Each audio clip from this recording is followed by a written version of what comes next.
Hi there, my name is Shirin Dehghan. I'm an operating partner with Frog Capital. I've been in the tech industry for 25 plus years. Started off as an engineer and worked in the telecoms industry, and then started my own software business, selling software to very large mobile operators around the world, and built that business up over 10 years. Sold that in 2013. It was one of three successful exits in Europe, for which I won the Female Entrepreneur of the Year award back then. I then stayed for about 18 months with the acquirer. Um, I morphed into afterwards to an angel investor, as well as I mentioned, operating partner with Frog Capital. So I sit on a number of boards, both of those that I've personally angel invested, and also two of Frog Capital investment companies. Sure, and thanks so much for joining us on the Avi podcast and that brief overview. Very exciting journey you had quite so far, which I'm very excited to talk about a little bit further on the podcast today. Um, Before we talk about your current role and your current life, I guess as an investor, as a operating partner, tell us a little bit more about your background when you were the founder operator. What was that like? What were some of the motivations behind actually building something of your own? Yeah, sure. So as I mentioned, I'd already been working in the industry for 10 years. And when I had the idea for my software company, at the time I was working on the latest technology at the time for mobile, which was 3G. Of course, we're now in 6G, so it sort of shows my age a little bit. But back then, this was all new, and we were going to essentially have all the services that we currently take for granted at that time was just a vision. And 3G was going to be the enabler technology for that. So I was one of the very early engineers that worked on 3G radio air interface. So I had a lot of knowledge about the technology. And of course, I could see that the whole myriad of services that was going to get delivered over these new air interfaces, and of course, 4G came later as well, and so on. And I knew this was going to be, the revolution, shall we say, second revolution in mobile. I understood very early on that there was a gap in the market, that around the world, engineering teams were not familiar with these new technologies. They didn't know how to design networks. They didn't know how to operate them. Everything was very new. And there were no software products to help them do that. So I saw that gap in the market. I wasn't one of these people that always wanted to own their business or anything. I was very happy with my career at Vodafone when I was working for their research and development. And I was, progressing really fast through their promotion, shall we say, track. But as soon as I got this idea, I just couldn't get rid of it. And it was a constantly thinking about it, constantly thinking that, like, I really think there's an opportunity here and I could do it. And eventually I plucked up the courage and resigned from my job and and went into the big bad world on my own, which was quite a scary decision, I guess, for me personally, because at the time, I had two small kids, a mortgage, and a husband, the sort of the full works of a young family. And so it was a pretty big decision, but it was taken as a family, as a family decision. So my husband was supportive, and and so I took the plunge. So that was kind of the pretext to starting my own business. And of course, over 10 years that I ran it, and eventually it was a successful company. It went through lots of ups and downs, and thankfully more ups than downs. But certainly, I've had my share of fairly hairy situations during that journey. Well, that's super exciting, and I can relate on so many levels. Having gone through, my own startup journeys as well. Not quite as massive of an exit as yours at Entrepreneur of the Year. That's super cool. I want to talk a little bit more about this, but in a sense, really, finding the courage, finding the motivation to start something. It's, something that I can't stop doing. I guess, these days I guess it's in the DNA. And Yeah, these days I try to control myself very, very hard in terms of working on some basically on choosing what not to work on versus jumping into something, because I think if you're wired that way, which you seem like you're exactly like that, you always have that drive propensity to just like jump into and start building. that's right. That's very true. Yeah.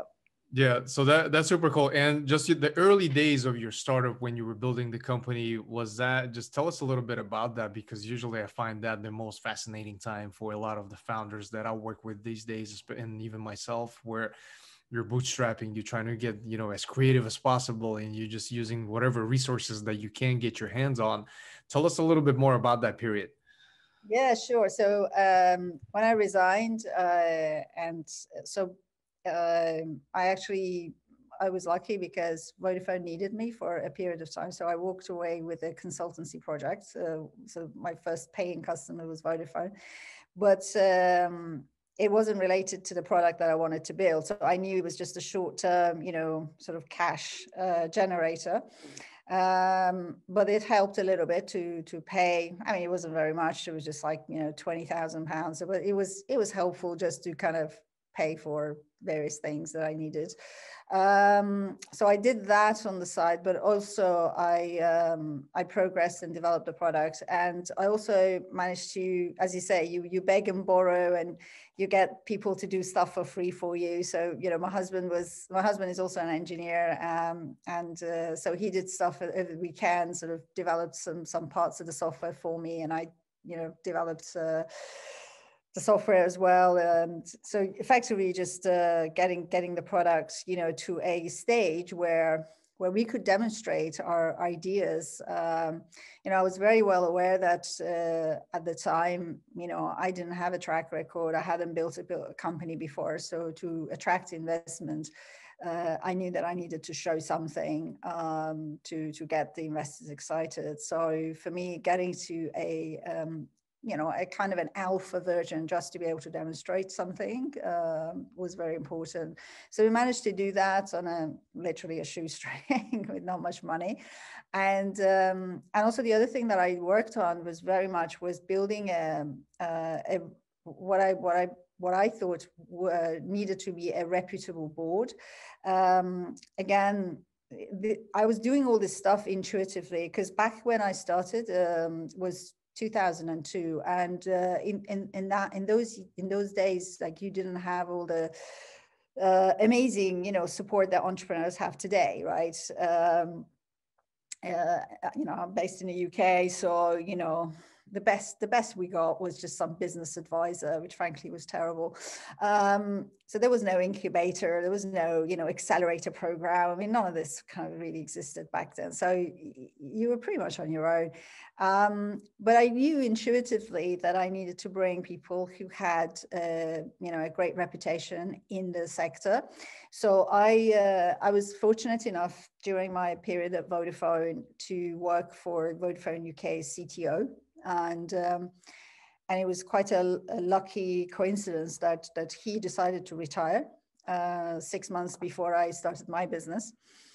So when I started my business, I just managed to somehow get his mobile number.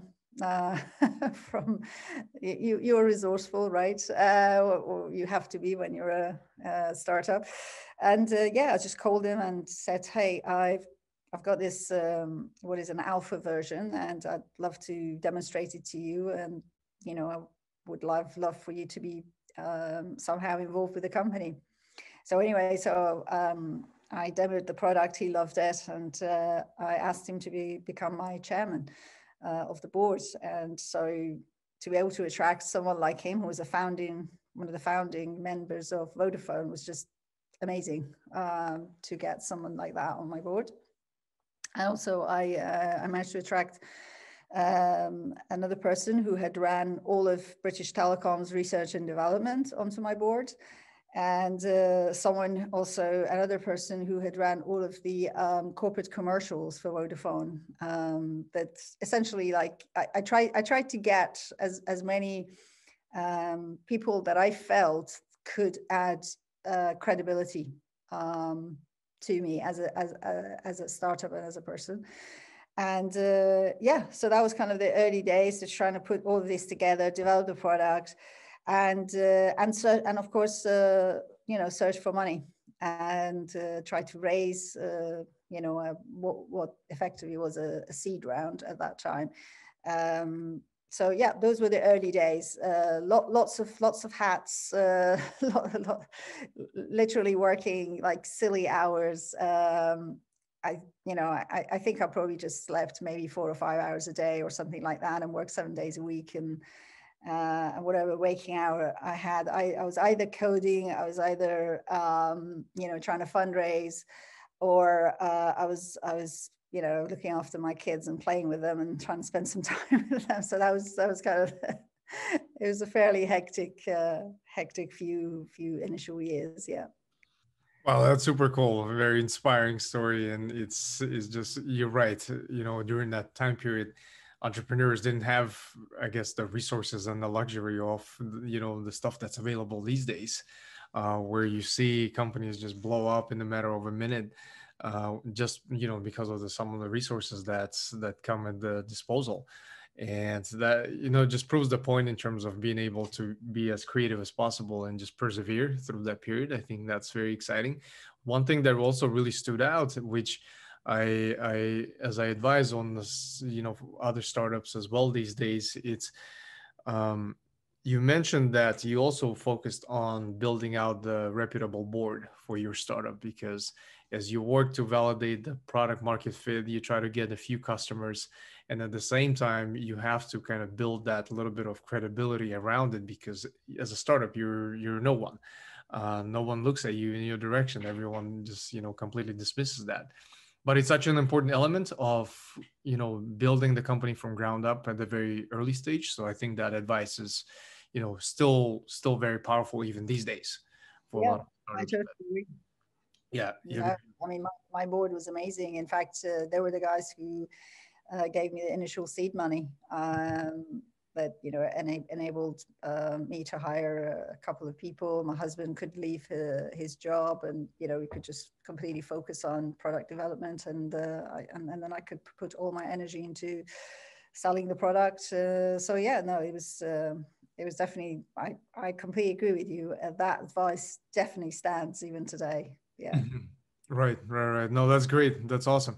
So I'm pretty sure you and I can spend the rest of the podcast talking about this, which, like, I really, really want to. But at the same time, I want to cover some other aspects of kind of that journey that you went through.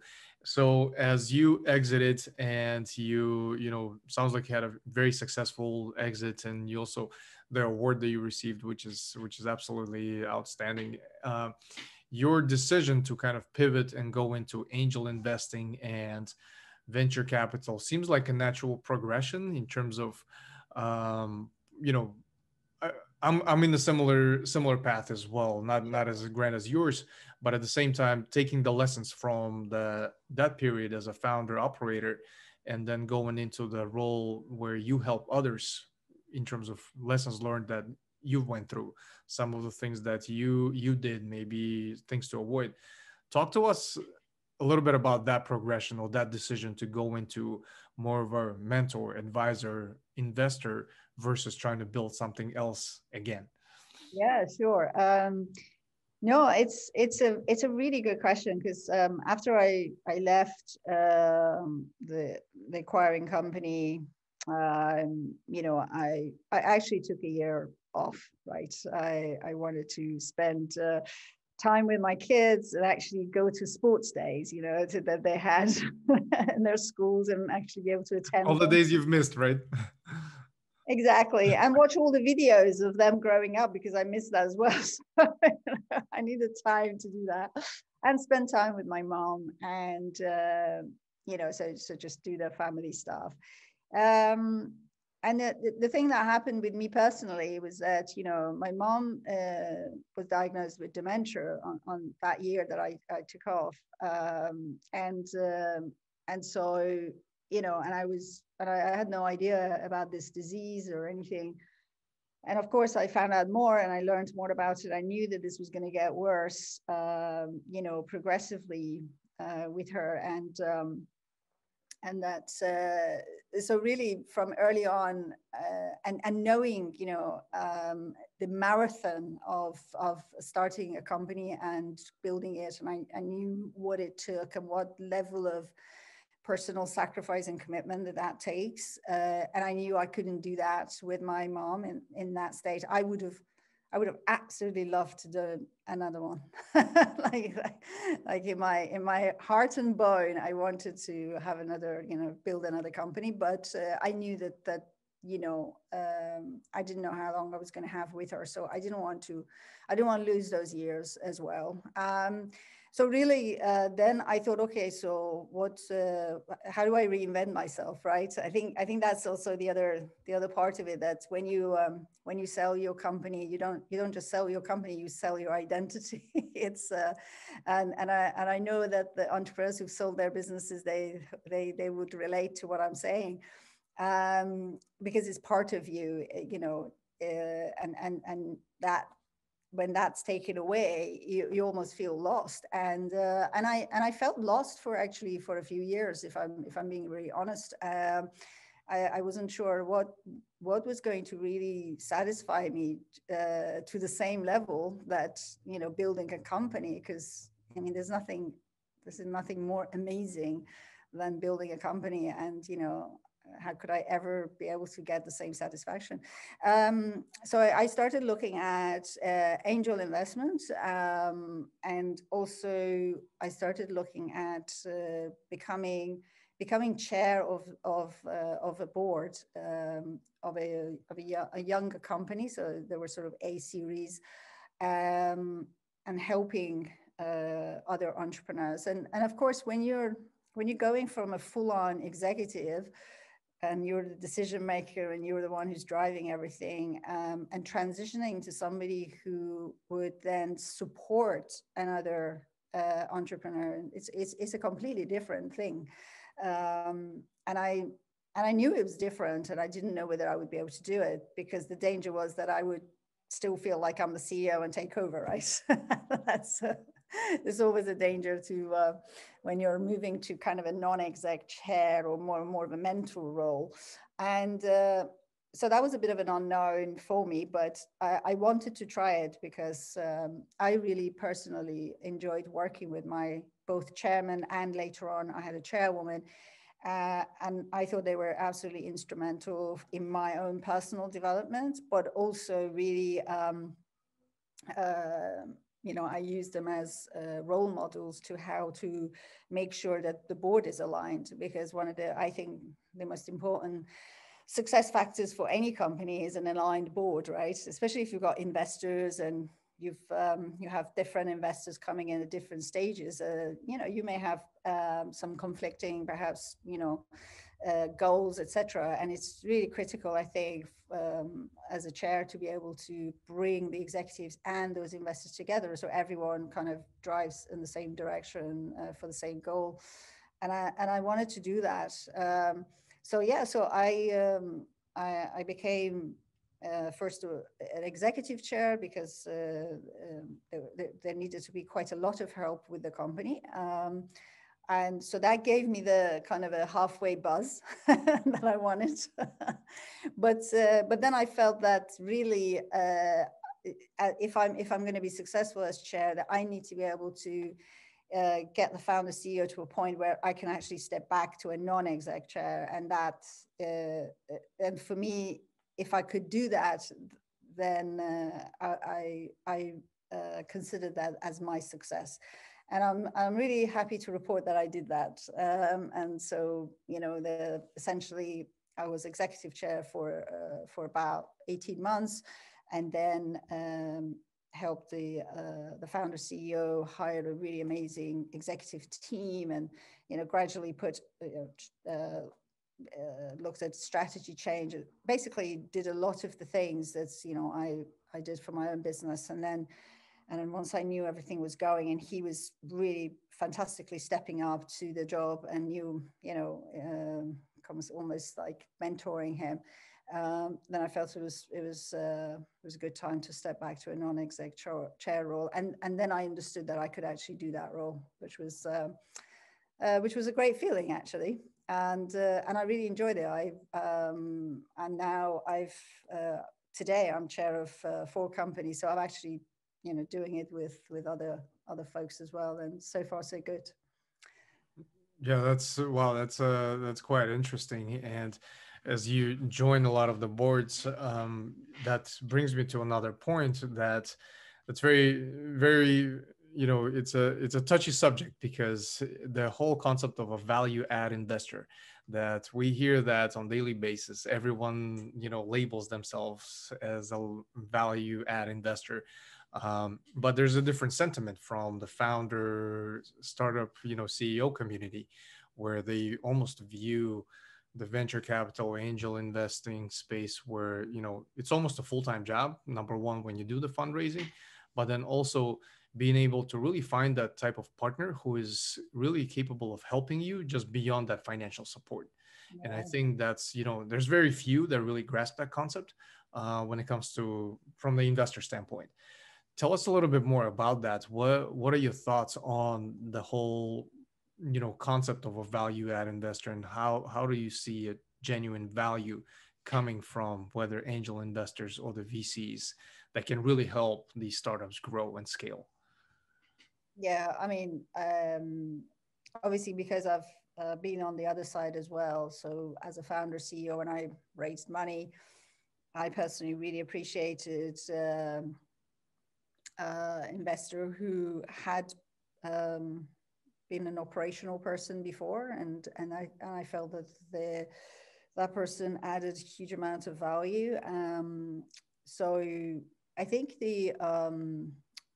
thankfully these days we do have a lot more VCs who either themselves have been operators, founders, etc., prior to their VC career, or they have an operating partner program like Frog does, which I think is really interesting way of doing it. So they sort of take the best of the VC, best practice, and also the private equity best practice. So they have a sort of operating partner program where there are specific disciplines, and you go in and you try to help companies that or portfolio companies that you have.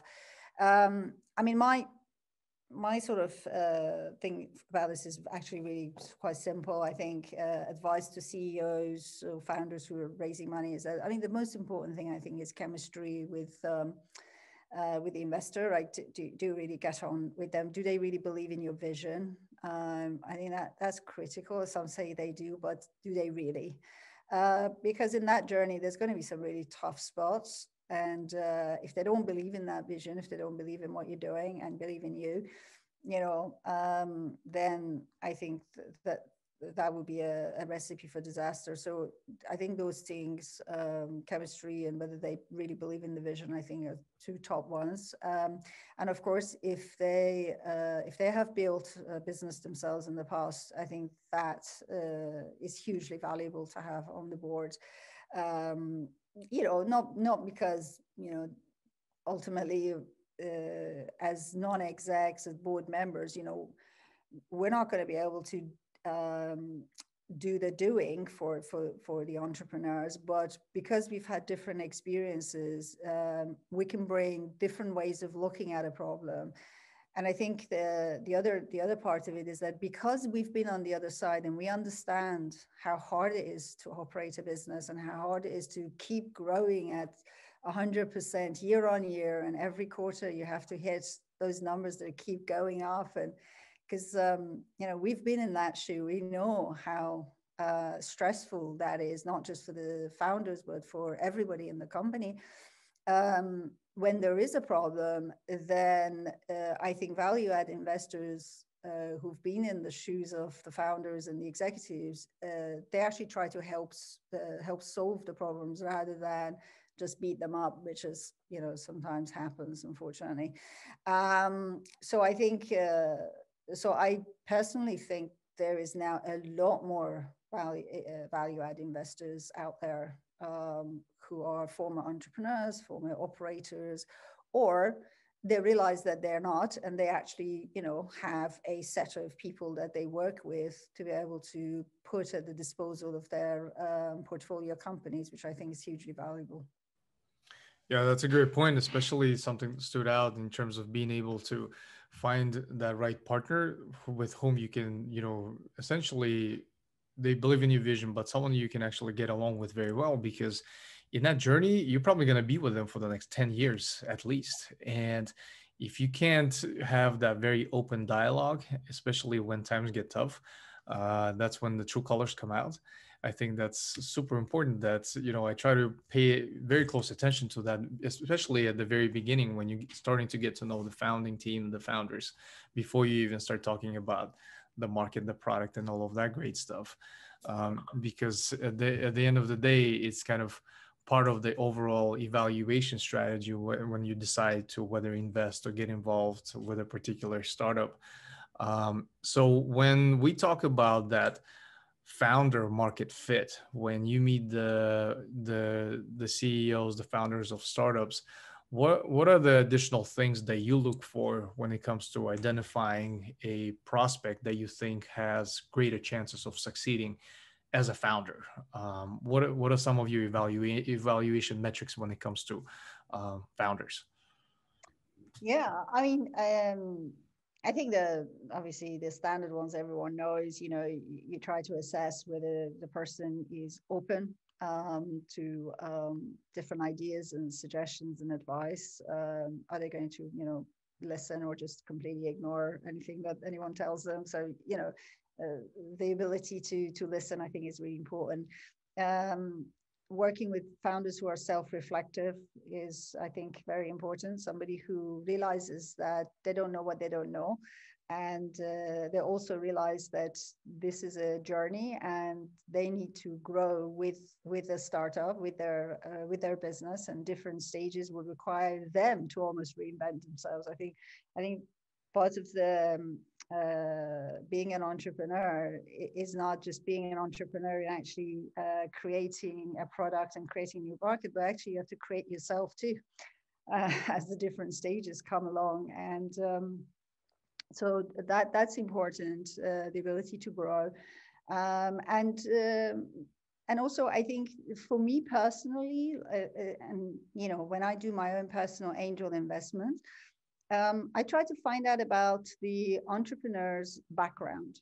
I think that's really, for me, is really critical. I mean, I actually ask questions about their childhood, their upbringing, and you might think that's very strange, but I find that those who have something to really prove, they're super dedicated and super driven. And so when I hear really interesting backgrounds, when I listen, when I hear really interesting and sometimes even tough backgrounds, I actually think to myself, okay, you've been through some tough gig, right? So I think you're going to make it. And as an investor, you especially an angel investor, you want somebody who has unbelievable tenacity. Because this does take a lot of strength, both mentally and physically. So you want to make sure that the founders you're backing have that in them. Yeah, that I love what you said about getting to know the early days of the founder, which I absolutely agree with, and try to spend a lot of time understanding, especially the high school and the college days. Were you like, did you join a club or did you form a club, or were you that were you the navigator or were you the cartographer? Like, did you create the actual maps for others to follow and so forth? And I think those are such, very unique perspectives to be able to understand that type of personality and the role they play in the startup. I think that's super important. And unfortunately, not a lot of VCs or angel investors spend a lot of time there and focus a little bit more on the size of the market or the potential exit and things like that. Which those early predictors, early behaviors of the founder, I think those are number one in the scorecard when you try to evaluate potential opportunity. And from a standpoint, as you move on and you evaluate the founders and you try to help the company validate, look from a lens of that PMF, that product market fit, and understand some of those early predictors, whether there is a demand for that service or solution or not. Tell us a little bit more about that. What are some of the things that you look for when you evaluate a particular product from that perspective? Yeah, so speaking as operating partner within Frog, so Frog Capital is a Series B investor. So by the time we look at companies at that stage, they already should have product market fit. So there should be data available, customers, we can see cohorts. So there should be a lot of data for us to make that assessment that there's genuine product market fit, and we look for indicators like renewals, churn, LTV CAC, the sort of the standard things that you will look at sort of Series B, and of course market size becomes critical at that point. But as always, team is, number one, right? We look at, do we believe in this team? Do we feel that this is the team that's going to take it from Series B to, a very large company, whether it's, IPO or whether it's a trade exit, So Series B, I would say there's already a lot of data, and you can assess product market fit, I would say, more easily. From a standard point of view of angel investment, and that's pretty hard, because normally as an angel investor, so I'm a member of Cambridge Angels. We're a prominent angel group in the UK, so one of the famous ones. And the thing that we tend to see, or the companies we tend to look at, are very early stage, most of the time pre-revenue. So it's all about people and vision, almost. We could get, I personally, for example, invested in a company where I literally just saw a prototype with wires hanging out of it. And that's what they had. And there was no products. It was just, an idea. But I really loved the team, and I loved the vision and what they wanted to do. And and market size seemed large enough, so let's go. I think that's about as much data you can get very early stage. And so far, touch wood, I haven't done too badly in picking the right companies to invest in. I guess in both series. So I hope that answers your question, but it's a tough one. The product market fit is a tough area, but depends on the stage of the business you're investing at. Right. No, yeah, absolutely. And there's no specific formula for that either. It's, there's some certain indicators that can tell you, yes, there is some type of demand, whether there's, some type of a sign up list for a particular service, or you've conducted certain, number of interviews with prospects and they've expressed certain interest in that. But overall, it's, it's a challenging aspect, because at the end of the day, it's how you also evaluate whether there's true value in the service. I follow you, some of the posts that you've recently made or posts published about.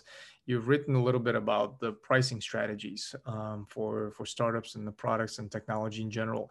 Share with us your thoughts on the overall kind of the pricing strategy when we talk about technology products or anything that's SaaS related from that standpoint. What are some of the pitfalls to avoid? Because it's not easy, and there's, it's a science, but at the same time it's an art as well. So talk to us a little bit about that. Yeah, you said it exactly. It's both a science and an art. I mean, I think pricing is actually one of the hardest, but also one of the most important things that you could do in a startup, because it ultimately determines your market size. And you know, there are I think there are different things that come into pricing. So what you need to do in order to determine your pricing, I think, is to have a really good understanding of the value you deliver to your customer. I think that's a very that's a very important part of pricing. Understand what value you're delivering, and of course the customer needs to confirm that that's the case. You could sit and think, I'm delivering 10 million a year value or savings or whatever to my customer, but if the customer doesn't believe it, it doesn't matter. So so I would say that you've got to kind of really prove either hard, ROI, whether that's through savings or whether that's through revenue generation, whatever it might be, and put a dollar value on that, because that then starts determining, okay, how much can I charge for this product, right?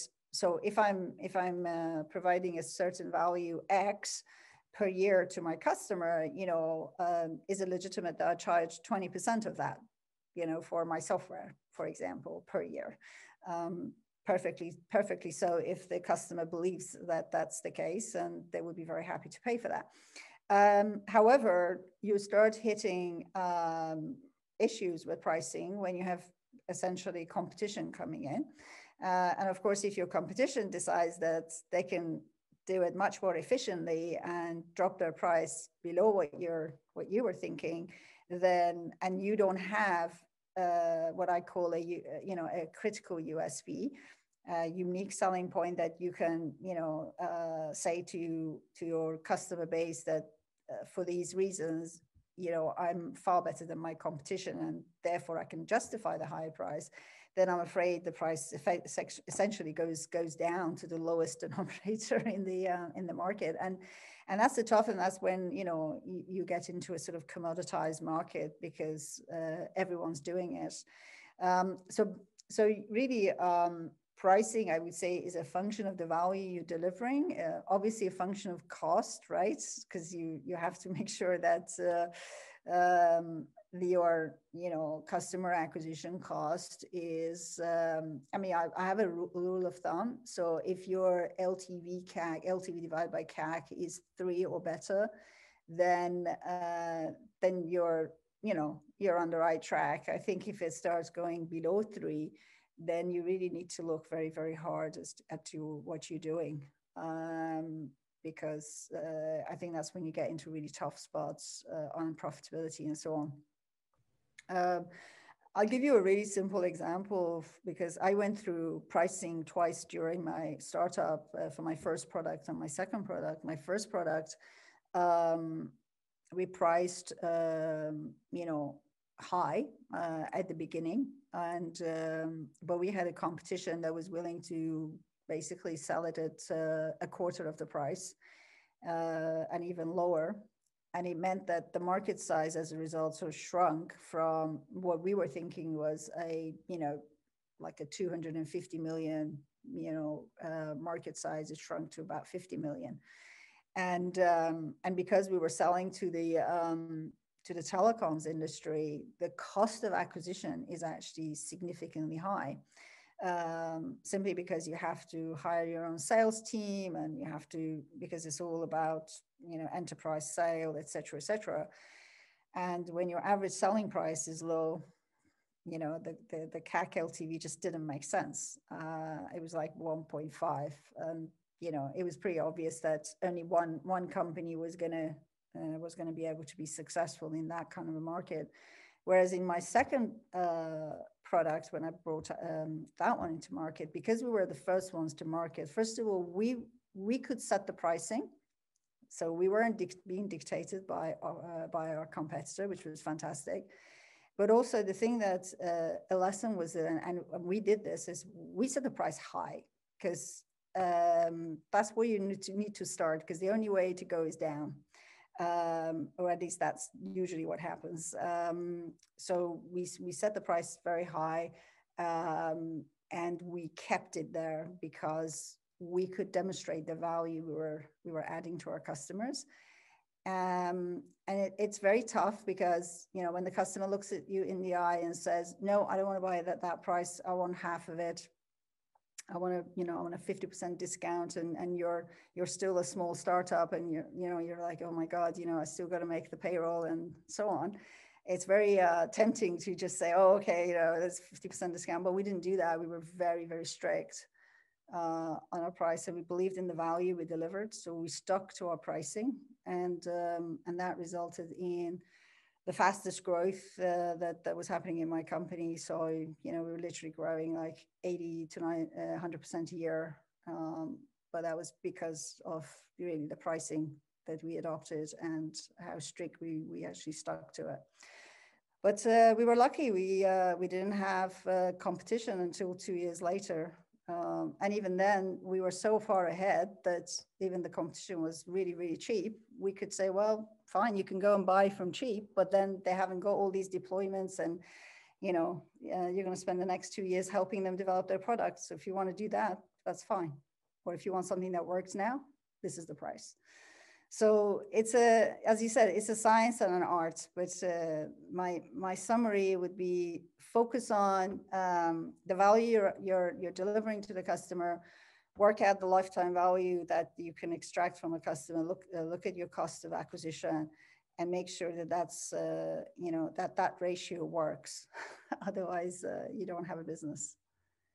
Yeah, absolutely. And would you summarize that also for founders and startup, operators, that it's also kind of almost an experimentation game as well when it comes to some of the pricing strategies, because a lot of that also depends on kind of the potential customer feedback or whatever the market conditions are.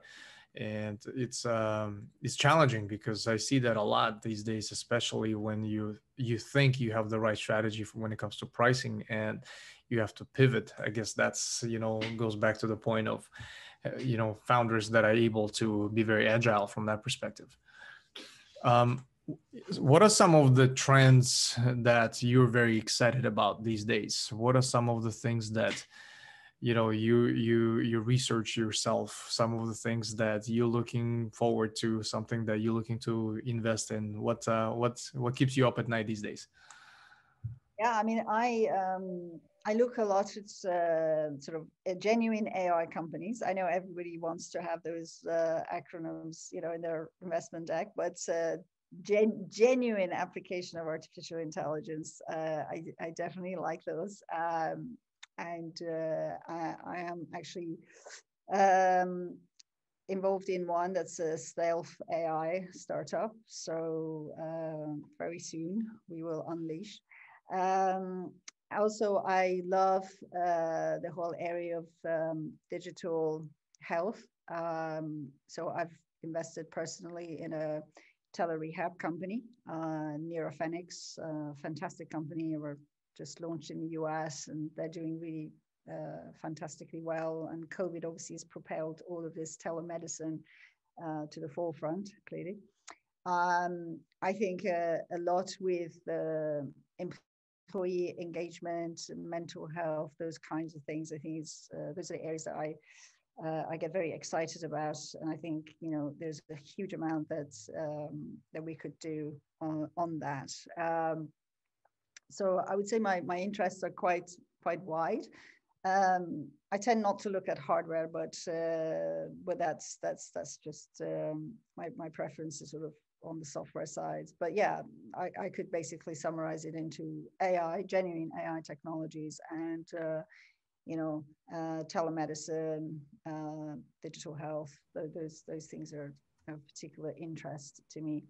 I have recently started to look at some funky things like carbon removal and things that are to do with the environment. but that's more of a kind of a personal thing that I want to invest in that have a big social impact on the environment. And yeah, but I don't confess to know anything about it. So I tend to rely on my fellow Cambridge Angels who know a lot about chemistry and all this kind of wonderful stuff. So, yeah. Yeah. No, that's very interesting, and I love what you said about genuine AI, because you're right. It's those buzzwords, those acronyms are everywhere. Anywhere you look, everyone's got AI, everyone's got ML, RPA in their decks. But it's it's very distinct. And also, you've mentioned something on the kind of from carbon and the green technologies. I agree, and something I've been dabbing into myself lately from personal interest into nuclear, because it's a very different alternative source of energy, and especially Bill Gates been writing a lot about that lately, and it has just that different connotation. Nuclear has very negative, and but it's an interesting kind of trend and vision into how just the planet can really benefit from nuclear to be able to reduce the impact of the carbon and everything else. So that's super exciting. Great. Um, when it comes to learning and that content diet that I like to call that, what do you consume on daily basis? What are your sources of information, or what are your sources for learning? Share with us what's on your desk, or what's in your bookmarks. Oh gosh. So right now I'm reading More Money Than God.